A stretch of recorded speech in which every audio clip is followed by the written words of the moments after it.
So after I got kicked out of the sober living house, I I ended up going back with Seamus, and I was hanging out with him and stuff. And I was sitting there, and I told him, I was like, look, I was like, he asked me, he was like, are you really pregnant? And I was like, yeah. And he was like, okay. He was like, he was like, will you marry me? And I was like, no. I was like, what the heck? I said, this whole time that I've known you, the only thing that you've done is lie to me. You've used me, mistreated me, been abusive towards me. I was like, no. I was like, I'm not gonna marry you. Maybe that's what sent this guy off. I don't know, but thank God I said no.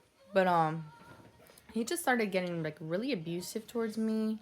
Um Oh, there's so much stuff that I could say that happened, but I don't want to incriminate myself. Um,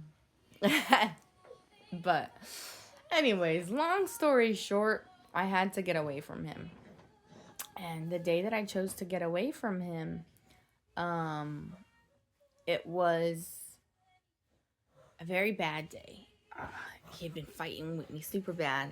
He dropped me off to stay with his sister because I was just so tired. I was 8 months pregnant.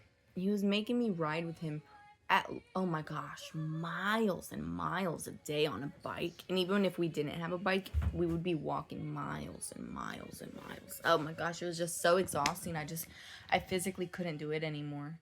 And he dropped me off with his sister to stay there. I was there almost all day from the morning until like 3 or 4 o'clock.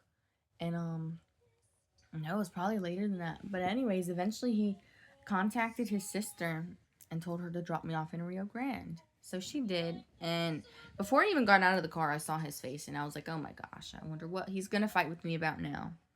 Well, he tried accusing me of having her drop me off at some guy's house who doesn't even exist.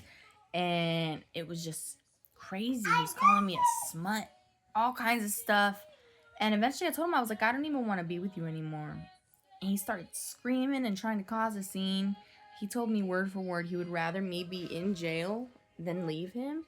And I said, wow. I said, well, I'm 8 months pregnant with your son. So I was like, you know what, fine, whatever, I'll stay.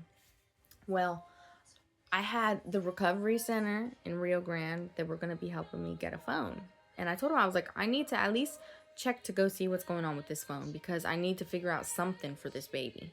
So on our way there, it was like a split second decision. But as we were walking past the Catholic Charities building, I just like turned and went into that building. And thank God that I did because that changed my whole life.